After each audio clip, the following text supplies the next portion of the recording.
E no caso da história do computador, nessa parte que eu tô falando, todo esse movimento do ENIAC, desses computadores, eles foram muito movidos pela Segunda Guerra Mundial. O ENIAC foi usado no Projeto Manhattan, mas essa história continua muito além. Inclusive, imagino que logo mais a gente vai falar sobre como hoje o fato de, digamos assim, microchips ser algo produzido por pouquíssimas empresas no mundo é um super ponto de tensão entre geopolítica, né? China e Estados Unidos. Então, tem guerras que podem acontecer por causa de microchips, não só para ajudar esses países na guerra, mas por causa deles em primeiro lugar. E até para ajudar o pessoal de casa e a compreensão das pessoas de organizar nosso papo, eu queria só deixar claro que tudo que a gente falou de computador até agora, a gente tá falando das válvulas, isso quer dizer que ainda não existiam os chips em si. A gente tá falando de um computador que ainda não tem essa...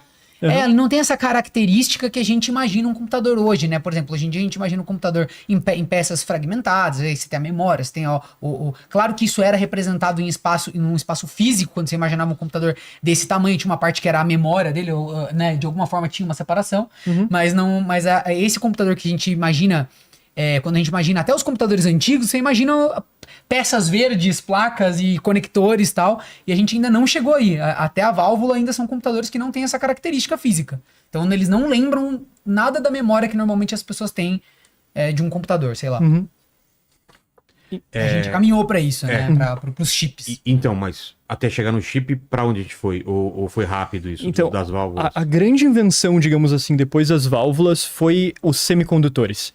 E daí isso foi um cara chamado William Shockley. Ele trabalhava na Bell Labs. Inclusive, a Bell Labs era essa empresa que dava para fazer um podcast de 6 horas só sobre eles. Porque eles foram, assim, um grande centro de inovação nos Estados Unidos e talvez, assim, uma renascença científica dentro dos Estados Unidos. Boa parte dos maiores cientistas que você tem hoje como nomes do século XX passaram em algum momento pela Bell Labs. Várias das inovações, não só em ciência aplicada, mas também em ciência de base, foram feitas na Bell Labs. E daí o transistor, que teve várias pessoas que elegeram como a maior invenção do século XX, a pessoa que inventou, ela ganhou o Nobel por isso, e etc. Ela foi principalmente feita por um cara chamado William Shockley. Ele teve duas pessoas do time dele que ajudaram principalmente com a execução, porque ele não era tão bom engenheiro, ele era muito bom cientista, eu diria. E basicamente, o que é o semicondutor? E de novo a gente vai voltar para essa ideia de a gente tem eletricidade aqui, a gente tem eletricidade aqui, e a gente quer de algum jeito controlar a passagem de eletricidade. Por quê? Porque se a gente tem um mecanismo que de algum jeito consegue controlar a passagem de eletricidade aqui, a gente consegue, por exemplo, juntar dois, e daí a gente tem um AND, a gente consegue juntar dois em sequência, a gente tem o E lógico e o OU lógico. Quem é esse, Léo? William Shockley. Eu só vi ele em preto e branco, então eu nem tô reconhecendo. Uma foto colorida, né? É que agora tem a IA fazendo colorização. De novo, eu preocupado com a compreensão só, porque foi o processo que eu levei também pra entender essa parada. E Vilela, acho que você também é bom pra você ir guiando a gente também, se tá dando pra entender, pra gente poder clarificar. Mas basicamente, pra você entender essa corrida e essa coisa de sim e não, aberto e fechado sim e não, aberto e fechado, permite com que você crie lógica, que você represente expressões lógicas de forma física e isso possa ser executado sem que um humano precise ir lá e executar isso de forma manual. Então agora que a gente entendeu como isso pode ser arquitetado, aquilo lá que a gente falou de você quer contratar alguém, você tem certos parâmetros, e se você organizasse objetos como esse aqui numa certa ordem, você poderia simplesmente imputar a informação e o sistema te cuspiria uma resposta. Ou seja, o sistema tá meio que pensando por você, ao invés de você ter que ir lá e verificar cada informação. Não, mas eu preciso de alguém que fale inglês. Ele fala inglês? Não, eu vi que ele fala inglês. Então você faria toda uma verificação. Não, você não precisa disso. Eu recebo as informações de um lado e do outro lado, por uma ordenação de peças como essa aqui, eu tenho uma resposta. Né? Então, isso aqui, como é que a gente pode deixar isso melhor, mais rápido e mais complexo para que a gente possa né, automatizar cada vez mais esse processo, deixar ele mais elegante, mais simples, menor. Então, essa é a parada que a gente tá fazendo, né? Por isso que é tão importante o sim e não, o ligado e desligado. E eu prometo que a gente vai conectar com coisas muito atuais logo mais. A gente vai fazer o computador pensar em breve. A gente vai fazer ele pensar em breve. Então, a gente estava nos semicondutores. O que é um semicondutor? Basicamente é o termo que se usa para um material que ele nem é um condutor, nem é um não condutor. Então, ele está naquele meio termo de permitir ou não a passagem de eletricidade por ele. No caso do transistor, qual que é a grande sacada? É de algum jeito manipular um material, no caso é normalmente silício atualmente, para que você consiga deixar ele num estado onde, se você passar uma corrente elétrica nele, ele se transforma num condutor. Sim. Então você está mudando as propriedades eletroquímicas do material, passando uma corrente elétrica. Como que você muda essa? Já é uma característica do próprio silício, não é isso? Não, é o silício com doping, exatamente o nome diz. Doping? É o doping. O que é o doping do silício? O doping do silício, você coloca impurezas no silício de outros materiais, e daí esses materiais eles podem ter características diferentes. Por exemplo, ele pode ser mais condutor ou menos condutor que o silício. E daí você botando isso no silício, quando o silício recebe basicamente uma corrente de eletricidade nele, o que está acontecendo é que você está manipulando de algum jeito os elétrons disso, e daí é algo que realmente, assim, foi requerido um entendimento de física nuclear para isso ser possível. Não é, até agora a gente estava na física... Não. A gente estava na física meio newtoniana, né? A gente estava aqui falando sobre eletricidade, né? Que o eletricista usa. Ímã no começo. Ímã no começo. Com o semicondutor, foi necessário um entendimento que estava sendo entendido naquela época, digamos assim. Era um entendimento de ponta. Era a vanguarda deles, a vanguarda, né? Da física nuclear foi usada para, digamos assim, manipular esse material, para que ele tivesse essa característica de quando você aplica uma corrente nele, ele muda. E permite a passagem de corrente entre outras duas pontas, né? Entre as duas pontas. É isso que é legal de deixar claro. É como se fosse aqui, né? Esse material central que o Adrian falou do silício com doping, ele faz o papel da nossa bobina, do nosso ímã, né? Ele permite, ele conecta essa passagem ou não permite com que a energia passe. E agora... às vezes é meio confuso porque envolve energia na coisa que vai permitir a passagem da informação, que também é energia. Então... exatamente. Basicamente isso é muito bom. É uma corrente elétrica que você usa para abrir ou fechar um portão. Isso. Então é isso. Só que essa corrente ela é muito pequenininha, né? Você usa uma corrente muito pequenininha, daí você permite uma passagem. E isso permite também com que a gente faça isso numa escala muito menor. Essa é a parada, né? E também o fato, a grande inovação do transistor foi o fato que ele não tinha peças, né? O triodo, por exemplo, ele queima o tempo inteiro. Ele queimava o tempo inteiro. Então você tinha isso lá... quebra, as válvulas quebram, mas isso aí... Você manda foto aí pra gente ver. O que são aqueles caminhozinhos, né, que a gente vê, aquelas bolinhas, aqueles caminhozinhos que foram ficando cada vez menores, né? E isso já é o chip. É o chip em si. Mas um transistor em si... Então um transistor. Um transistor, eu acho que a gente só vai encontrar foto de... pré-chip. A gente só vai encontrar foto de geladeira, que é o que é usado atualmente. Porque o transistor, ele só permite... Ele é só isso, né? Ele permite a passagem do A pro B. Tá. De eletricidade. Ou impede, né? Eu sei. Aquele negocinho com dois... aquilo ali normalmente é um transistor que você encontra em máquina de lavar. Tem uns vídeos muito legais. Eu lembro de um específico que aí não vai ser só pra ver o transistor, né? Mas é uma viagem mesmo tridimensional que fizeram, acho que no lançamento de algum desses processadores modernos, acho que era o M4, alguma coisa assim, que fizeram tipo uma jornada de zoom in, né? E aí você vai entrando cada vez mais no... E, cara, parece que você tá entrando dentro de uma cidade cyberpunk, juro. Você vai entrando... Putz, eu já vi isso, cara. O nível de complexidade e a miniaturização e a diferença de escala entre cada coisa, né? Que aí são circuitos lá dentro, né? Tal. Ainda não é só um transistor, ele faz até chegar no transistor, teoricamente. São esses? Isso é um transistor. Mas esse não é bem o transistor do William Shockley, ele é basicamente a versão moderna de um transistor antigo, porque é para fazer uma função muito básica. Entendi. Algo que eu ia comentar, dando um spoiler sobre o que a gente vai falar depois, eu diria que a máquina mais complicada já feita pela humanidade é feita para mexer em chips, basicamente para fabricar chips. Então ela tá super relacionada a isso. Eu acho que nada na humanidade pra mais... Para ter uma ideia de quão complexo é o... É de tão pequeno, não é isso? A manipulação é tão microscópica. Mas eu acho que quando a gente tem o transistor, né, antes da gente ir pra lá... tem uma revolução.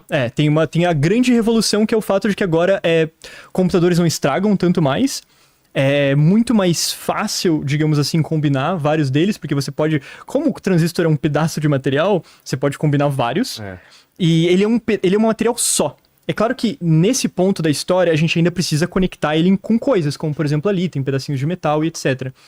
Eventualmente, o que acontece? O William Shockley, ele deixa a Bell Labs, ele fica um pouco sentido do fato que ele fez a maior invenção do século XX e ele ainda é pobre. Então, quer dizer, ele não era pobre porque ele tinha um super cargo na Bell Labs, mas assim, a invenção... Não era condizente com o tamanho do que ele criou. Do que ele acabou de criar. Então ele deixa a Bell Labs e ele vai pra onde? Pra Palo Alto. Então, e por que ele foi pra lá? Porque a mãe dele estava doente. Por que eu acho isso tão interessante? É pelo fato de que hoje o que fica em Palo Alto? O Vale do Silício. Então, tem algumas outras razões do porquê que o Vale do Silício... Uma das mais importantes. Essa é uma das mais importantes. O fato que o William Shockley ter se mudado pro Palo Alto e ter começado uma das primeiras companhias de tentar fazer transistores da história foi em Palo Alto, e isso começou a gerar várias coisas, porque, por exemplo, os estudantes do William Shockley deixaram a Bell Labs também, eles ganharam o Nobel, inclusive junto com o William Shockley, deixaram a Bell Labs, foram pra lá, não gostaram muito de trabalhar sobre o William Shockley, sobre ele, porque ele era muito... insuportável. Ele tinha uma personalidade muito difícil, assim, nem sempre a pessoa mais genial também, ela é a pessoa mais tratável. É mais tratável. Não é, né? Então, ele era uma pessoa muito difícil, eles saíram e criaram a própria empresa dele, e onde que eles criaram? Eles já estavam em Palo Alto, então criaram por lá. E assim, eu acho que cria-se toda uma cascata de coisas, que também tá ligado, de novo, né, porque talvez alguém esteja escrevendo no chat agora, tá ligado com o fato de que os Estados Unidos tinha uma base militar lá, e pesquisa tecnológica militar em Palo Alto, mas grande parte da razão eu apostaria dessas coisas se juntando do fato de William Shockley ter ido pra lá. Entendi. E daí tem esse boom de empresas começando a produzir transistors, e eventualmente a gente vai pro microchip, que é também algo muito curioso porque... Não começou como micro. Não começou com micro, era só o chip nessa época. Porque o que foi, digamos assim, os primeiros chips? Foi basicamente usar o mesmo químico que é usado para revelar foto. Ah, é? Exatamente. Um dos químicos que é usado para revelar uma foto, até por isso que é fotolitografia, né? Não só por isso, mas é uma das razões, para basicamente imprimir coisas, fazer deformações numa placa de silício. Tá. E daí a grande vantagem disso é que agora você conseguia ter um transistor, a mesma função de permitir ou não a passagem de eletricidade de A para B. Só que impresso, basicamente. Só que impresso, e daí você não tinha outras, digamos assim, outros componentes ali que poderiam atrapalhar isso. Muito louco, né? Uma simplificação muito absurda, entendeu? Porque agora você não tem mais... o chip é a peça, né? E você tem transistores dentro do chip, impressos nele, entendeu? Então, nessa época, o que acontecia você passava esse químico da forma que você queria na placa de silício, você colocava ela na luz, esse químico ia reagir com a luz e ia fazer essas deformações na placa de silício, e esses eram os primeiros chips. A pessoa que, digamos, primeiro... De novo, quase tudo que eu tô falando... Tem sempre alguém que processou alguém pra dizer que fez antes. A história do computador, que sabia que ia dar muito dinheiro. Cheia disso. Cheia disso. Então, o cara que fez isso é o Kilby, ele ganhou também um prêmio Nobel. Pelo menos todo mundo tá ganhando prêmio Nobel. Sim, fez o negócio e ganhou o prêmio Nobel. Ele não ficou rico também, porque ele fez isso em uma... se eu não me engano, ele tava na Fairchild, que era a empresa que ele tava na época. Ficou pra empresa. Ele deve ter ganhado um super bônus, provavelmente, mas assim... não ficou pobre também, entendeu? Ficou pobre. Mas, e daí a gente tem os primeiros chips. E algo a se frisar aí, voltando até uma coisa que você tinha falado, é que os primeiros chips, eles foram encomendados principalmente por quem? Pelos Estados Unidos, pelo Pentágono. Então, pelo próprio governo americano. Vamos ver se a gente acha os primeiros chips para ver se é muito diferente do que a gente tem ideia hoje do que é microchip, né? Uhum. Essa aí talvez seja difícil porque o termo chip vai parecer muito chip de celular. Não era chip na época. Não, mas é por causa do chip de celular. Basicamente o Google Imagens atualmente é impossível. Eu já tentei também. Já tentou? Pros vídeos do Infinitamente eu procuro bastante imagem.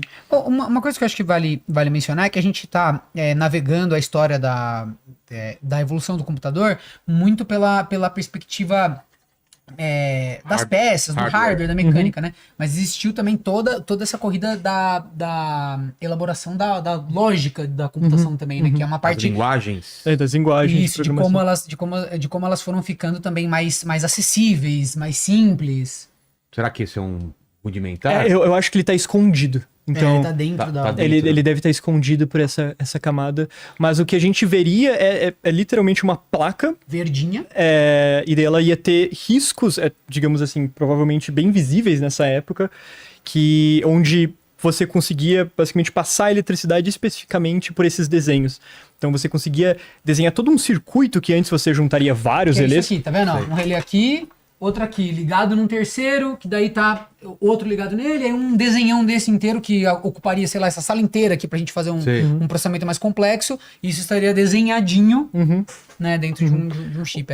O Rolandinho trouxe um ponto muito bom, que é a evolução do software, que inclusive talvez seja a parte mais relevante, porque daí a gente volta para Alan Turing rapidamente, que quando ele pensou sobre a ideia do computador universal, o que ele estava dizendo era o fato de que você não precisava construir um computador diferente para cada função que você tem.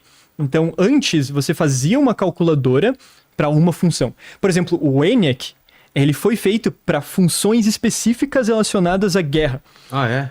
Ele não foi feito pensando que ele seria um computador universal. As pessoas que participaram do projeto do ENIAC, elas não tinham esse conceito. Pelo menos a evidência que a gente tem é que eles não tinham esse conceito.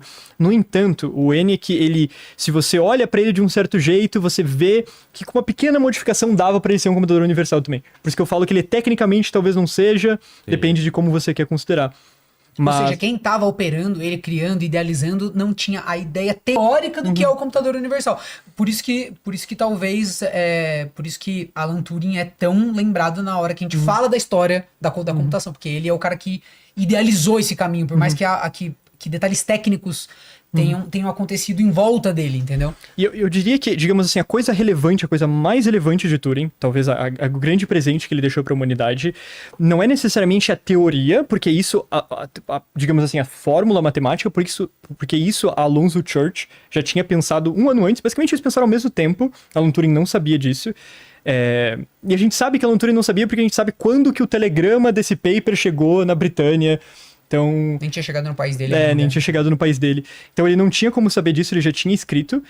Mas o que ele fez foi, digamos assim, visionar de uma forma muito tangível esses conceitos, ao ponto de que tem várias pessoas, por exemplo, ligadas com essa área nessa época, que elas só se convenceram da universalidade da computação depois que elas encontraram o trabalho de Alan Turing. Mesmo elas tendo encontrado o cálculo lambda de Alan Church antes, e conceitos muito similares com Gödel e etc., elas só foram, digamos assim, se convencer da ideia de que não, beleza, existe algo aqui, que é essa universalidade, eu não preciso construir um computador diferente, eu posso só construir um computador, que é uma máquina de múltiplo uso, e eu programo ela em vez disso. Ou seja, a ideia dele é tão elegante que ela conseguia explicar mais do que a expressão matemática que também...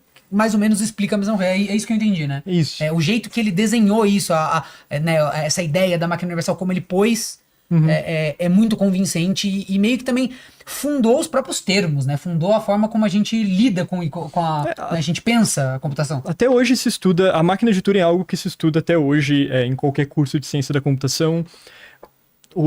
Digamos assim, as outras alternativas disso, teorias alternativas que foram feitas na mesma época, foram em grande parte, não totalmente, mas em grande parte meio deixadas de lado, assim, quem realmente estuda a área sabe, mas é algo meio deixado de lado.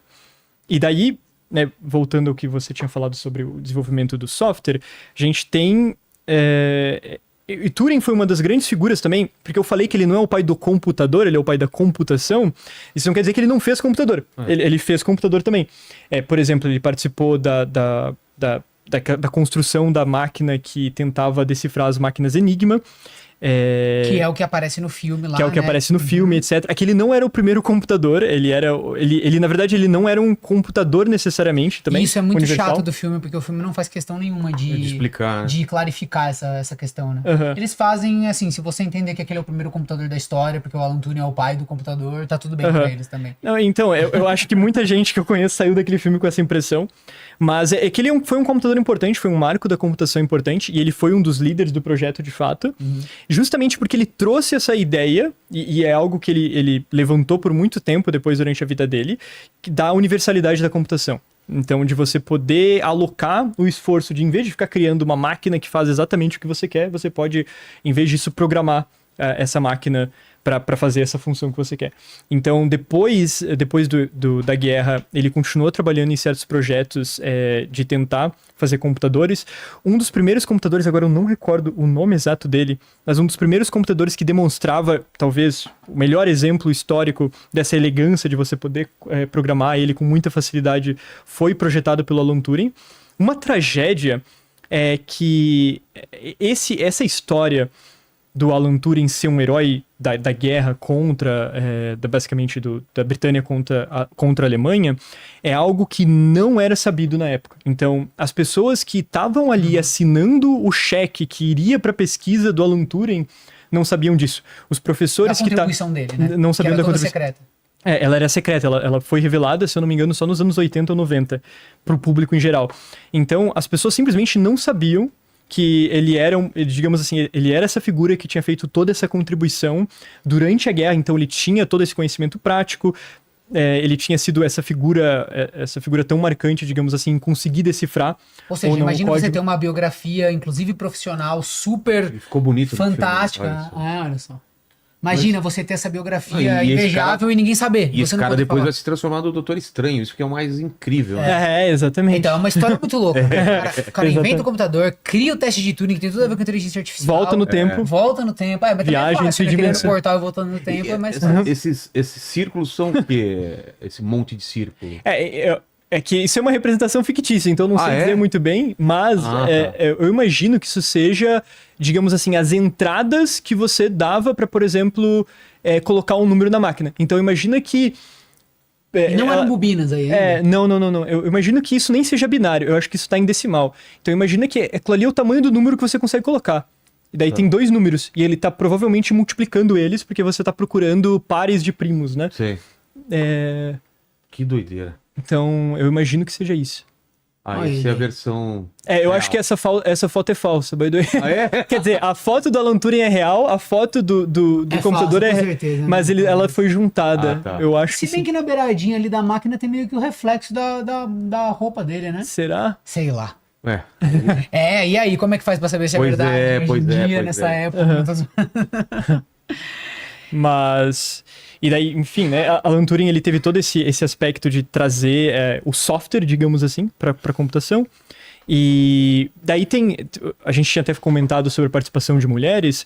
Uma das figuras mais importantes nessa transição entre você parar de mudar o computador fisicamente e começar a programar ele foi a Hopper, a Grace Hopper, que... Ela não foi a pessoa que inventou a palavra bug, mas ela tava lá no time eu achei que era ela, tá vendo? Que descobriu o primeiro bug, porque eles realmente encontraram um inseto dentro do computador. Que tava atrapalhando o funcionamento. Atrapalhando o funcionamento, e então o primeiro bug. E eles colocaram no registro sobre o exato esse inseto, eu acho que existem fotos até dele, exatamente desse inseto. Então esse foi o primeiro bug. Mas enquanto isso, né, enquanto estava tendo esse desenvolvimento de software, principalmente também por causa da Segunda Guerra e ambições militares, final da Segunda Guerra, na verdade, e a preparação para um possível confronto com o que era a União Soviética na época, a gente tem daí, né, na outra timeline que a gente estava agora nos chips. Então, que é aí que as coisas realmente aceleram. Então... certamente não existiriam computadores pessoais se a gente estivesse dependendo de relé ou válvulas termiônicas. Talvez existissem computadores comunitários, sei lá, esse bairro tem um computador, todo mundo lá, uma casa inteira o computador. Uma coisa muito importante. Mas o microchip, quer dizer, o chip, na verdade, ele permitiu com que agora os computadores, você conseguisse basicamente botar um circuito em algo que é muito resistente, é muito resiliente, porque é só você tá desenhando na placa de silício.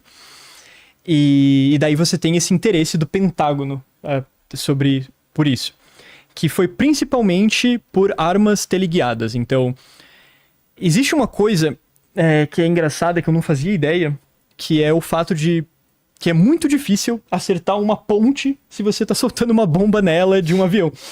E eu sei disso, e esse é um dado engraçado, porque na guerra do Afeganistão, isso é, né, muito tempo depois disso que eu tô falando, né, décadas depois. Mas erravam. Então, teve um reporte que foi... Eu sei disso porque ele é muito comentado justamente nesse contexto de chips, etc., de quantas bombas precisavam ser lançadas para acertar um objeto em específico, dependendo do tamanho dele. E teve uma ponte... variáveis, né? Exatamente. E tem uma ponte famosa que mais de 1000 bombas foi soltas nela e nenhuma acertou, assim, foram soltadas nela. Então, o que acontece é, justamente por isso existiu esse interesse de armas teleguiadas. Então, você conseguir colocar, por exemplo, num míssil, a capacidade dele alterar a própria direção que ele está indo. Você não consegue fazer isso de forma teleguiada porque tem muito delay. Então, até porque, digamos assim, você pode estar tentando também... tem os mísseis que são intercontinentais e etc. Então, não acho muito bonita essa aplicação, mas ela foi, digamos, a grande motivação para o Pentágono se interessar por isso e investir. Então, foi um dos primeiros clientes, digamos assim, que essas empresas tiveram, como a Fairchild e as outras competidoras que surgiram no Vale do Silício, foi o Pentágono. Curiosamente, também, um dos primeiros usos de microchip, que foi uma das primeiras vendas, se eu não me engano, essa história tá ligada com a fundação da Intel, foi por causa do projeto Apollo. Então, o projeto Apollo ele precisava de um computador de bordo e para ele conseguir, de novo, né, conseguir calcular as alterações... Chegamos no PC da NASA, finalmente. Chegamos no PC da NASA, finalmente. Então, ele precisava calcular as alterações da rota que ele estava seguindo, e isso não dava para ser feito da Terra de jeito nenhum, né? Você tem um delay enorme, então isso ia alterar totalmente os cálculos, você precisava que essas computações, pelo menos em parte, né? Muito é feito antes na Terra, antes de mesmo ser lançado, mas em parte seja feita dentro do foguete. E no caso do programa Apollo, você tinha o problema que você queria levar seres humanos para a Lua, e eles são muito pesados, né? Uma das características dos seres humanos é que eles são muito pesados comparado a normalmente que você botaria dentro de um foguete. Então, você tinha esse problema enorme de espaço e peso.